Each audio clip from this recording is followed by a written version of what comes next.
as tristes cores das ruas.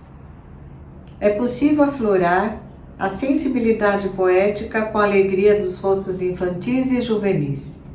Adultos sorrisos em família, em reuniões na mesa dos bares e nas fúteis conversas. A emoção da poesia desperta ainda ao prescrutar, ver e ouvir os ruídos do universo, no estudo dos céus, no revoar das aves em uma folha que cai além do materno amor. Os belos sonhos e os pesadelos nas noites mal dormidas trazem à sensível natureza o permanente lirismo de se expressar em concretude dos potentes, afetuosos versos. O aconchego do lar no inverno, os matizados jardins na primavera são inspirações a retomarem no ardente arrobo do carnaval de verão ou mesmo na caída outonal. Factível tudo é para o poeta.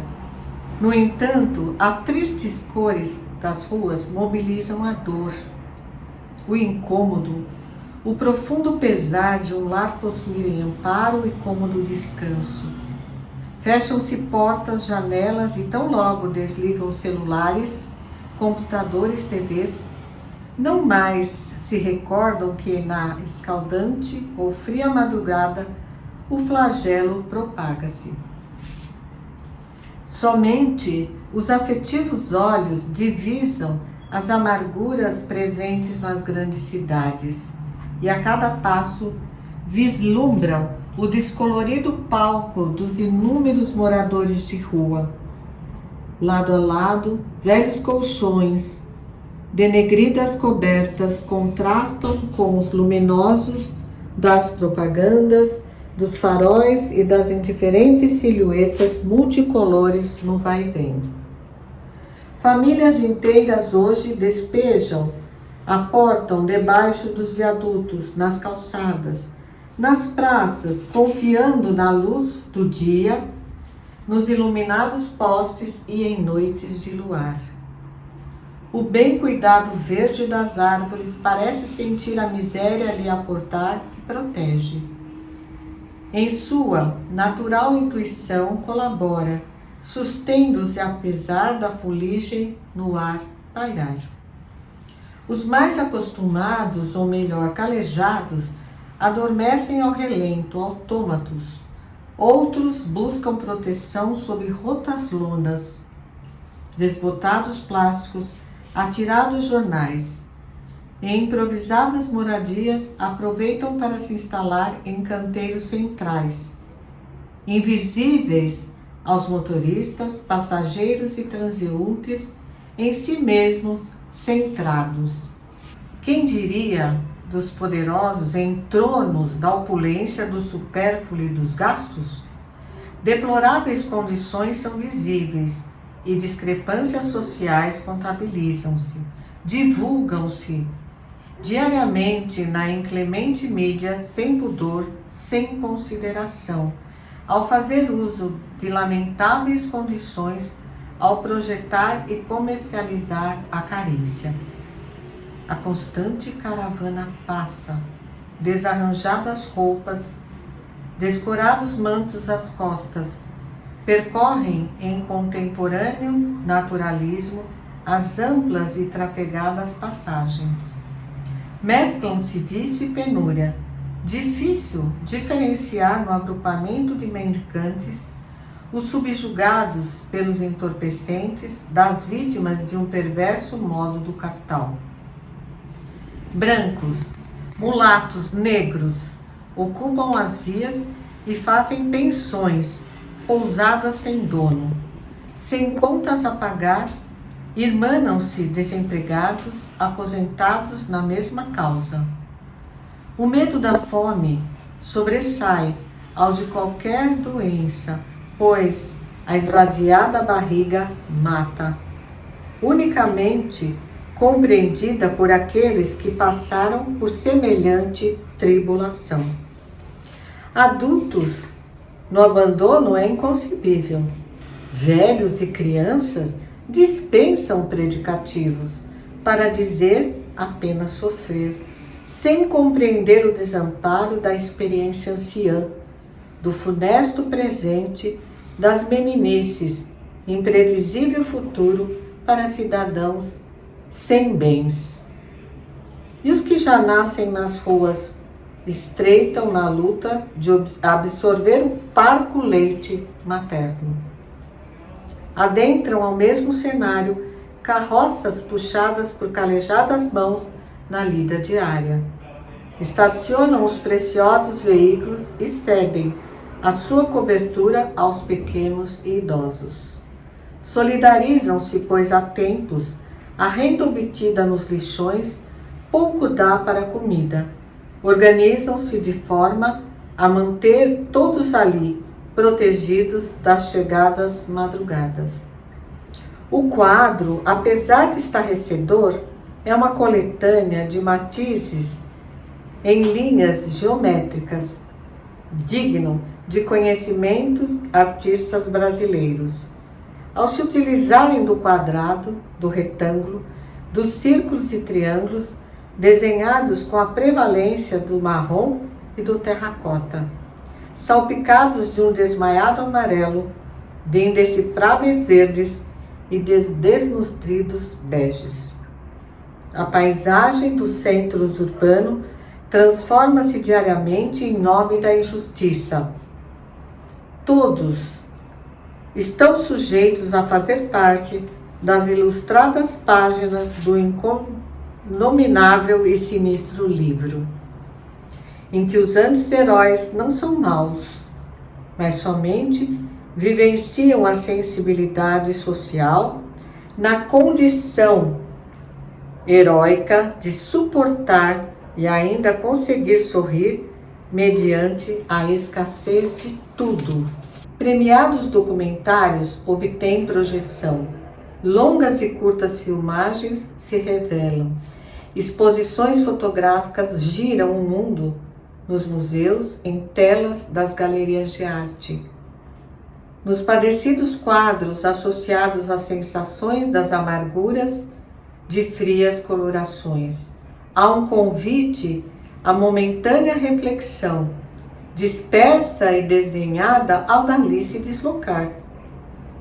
Ultrapassam as portas dos espaços culturais, na mesma direção a poucos metros, deparam-se e descobrem um encoberto corpo estendido, desguarnecido, exposto aos perigos da tortura física, moral e de ser incendiado com o enraivecido fogo. Evitam comparar a realidade exposta com as exibidas nas fascinantes projeções. Nos caminhos, isolados personagens protagonizam suas incongruentes histórias, na linguagem sedada pelas drogas ou pelo álcool, na carente solidão de cuidados. Não há julgamento capaz de se fazer ao decaído por diversas e perversas razões. Cumprem um destino desnutrido do saudável e agradável respaldo de familiares. Cabelos grisalhos, passos leves, roupas limpas, aceso leva o cigarro e 2 cães. Protagoniza o papel do misterioso e empático senhor em seus restritos passeios. Sombrio e sereno, retribui os cumprimentos dos pedestres com um recatado sorrir. Seu nome de santo, Senhor Sebastião, protege-o com certeza da abjeta violência. Surpresas saltam ao afetivo observador ao se deparar com o Novo Testamento, aberto e cuidadosamente marcado em uma passagem dos Evangelhos de Cristo. Na marquise da loja, um disposto quartinho de pensão a céu aberto desarmoniza na decoração, no traje a rigor do jovem em prece, nunca na tristeza do abandono. Do outro lado, os empoeirados pés do incansável caminhar, transita o andarilho, na pressa de chegar nem sabe onde, circula de bairro em bairro em frangalhos. As calças dobradas para facilitar o passo, nada carrega nas mãos ou nas costas. Chegando à fome, para frente ao bar, à padaria, e espera o prato e o pão doados. Sem as duas pernas, fica o deficiente parado. Enfrenta garoas altas tempestades, fortes ventanias, até que um voluntário o transporte para um seguro e seco lugar. Confessa não aceitar as regras severas dos albergues e prefere a sua autonomia. Incerta independência advinda do hábito de conviver no vicioso circuito mortal. Confundem-se narrativas em incontáveis capítulos, oportunas às abstratas faces. Novelas a serem concluídas estendem-se intermináveis nos denegridos temas. Miseráveis enredos desenvolvem-se nos dilemas morais e social desigualdade.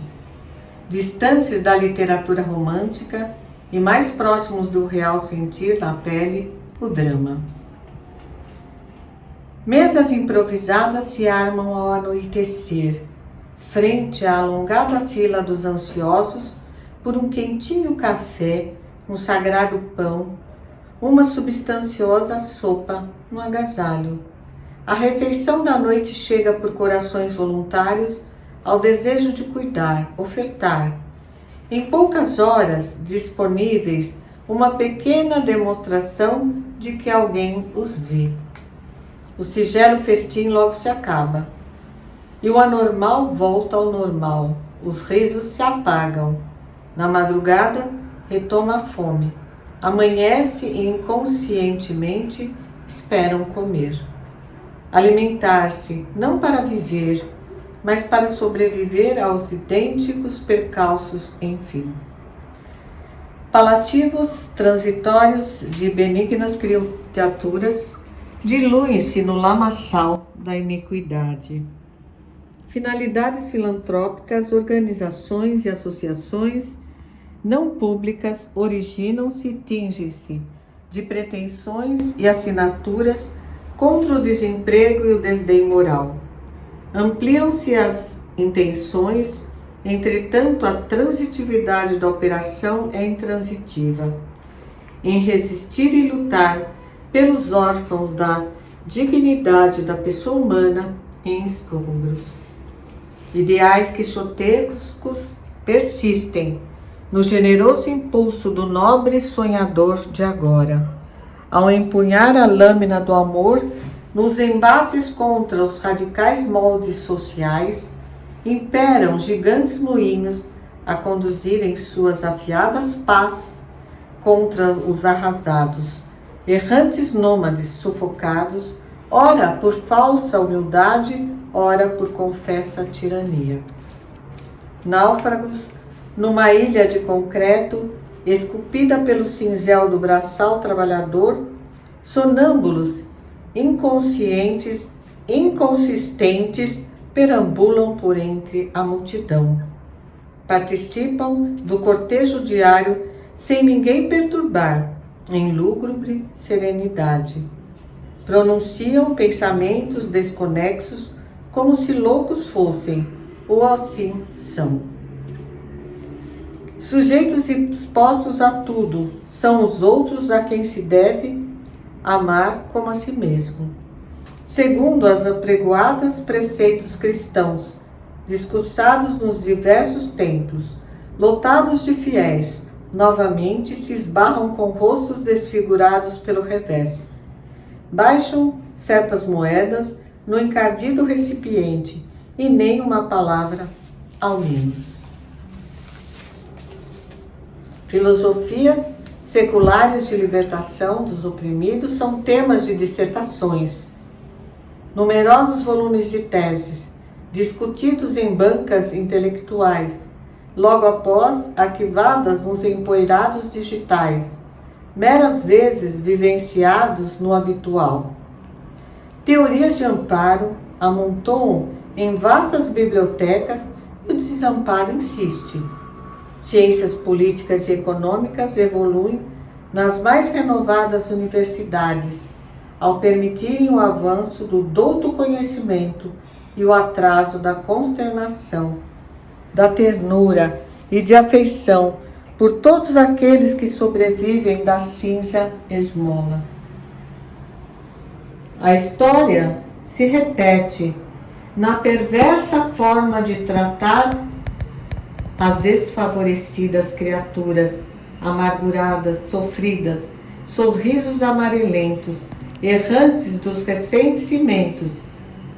Inefável ciclo infindo, revive na atual força do capital a máscara dos brios, da qual, nesta apenas uma ilusória democracia socioeconômica e pardacenta.